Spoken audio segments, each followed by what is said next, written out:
पंचगंगेची संथ गतीने इशारा पातळीकडे वाटचाल सुरू आहे। गेले 6 दिवस कोल्हापुरात मुसळधार पाऊस झालाय। सर्वच नद्यांच्या पाणी पातळीमध्ये मोठी वाढ झाली आहे। कोल्हापुरातील 60 बंधारे पाण्याखाली गेलेत। पावसाचा आढावा घेतलाय आमचे प्रतिनिधी सतेज औंधकर। पश्चिम घाटमाथ्यावरती मुसळधाराचा पाऊस आजही कोसळताना आपल्याला दिसून येतोय। सध्या आपण आहोत राजाराम बंधारा या परिसरामधल्या आणि दृश्य दाखवण्याचा प्रयत्न करतोय।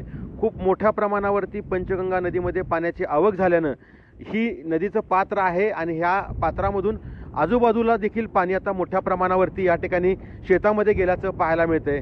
या ठिकाणी असणाऱ्या पंपिंग हाऊसला देखील आता पाणी लागलेले आहे आणि पंचगंगा सध्या 36 फूट 5 इंचावरती वाहताना आपल्याला या ठिकाणी दिसून येते। साधारणतः 60 बंधारे आहेत ते पाण्याखाली गेल्यामुळे वाहतूक मोठ्या प्रमाणावरती विस्कळीत झालेली आहे। धरण पाणलोट क्षेत्रात देखील मुसळधाराचा पाऊस कोसळतोय। परिणामी राधानगरी धरण आहे ते जवळपास 50% अधिक भरलेलं आहे।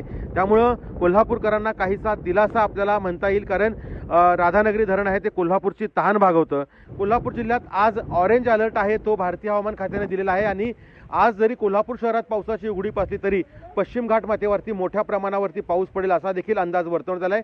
त्या पार्श्वभूमीवरती कोल्हापुरात NDRFचं एक पथक आहे ते तैनात करण्यात आलेलं आहे। त्यासोबतच जे स्थानिक आपले जे महसूल विभागाचे अधिकारी आहेत त्यांना देखील त्या ठिकाणी तैनात करण्यात आल्याचं आपल्याला पाहायला मिळते। आपत्ती व्यवस्थापनाचे जवान देखील त्या ठिकाणी तैनात करण्यात आल्याचं पाहायला मिळते।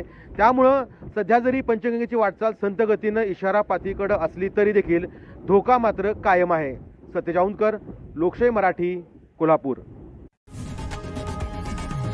लोकशाही मराठी ऐका, पहा, जागरूक रहा।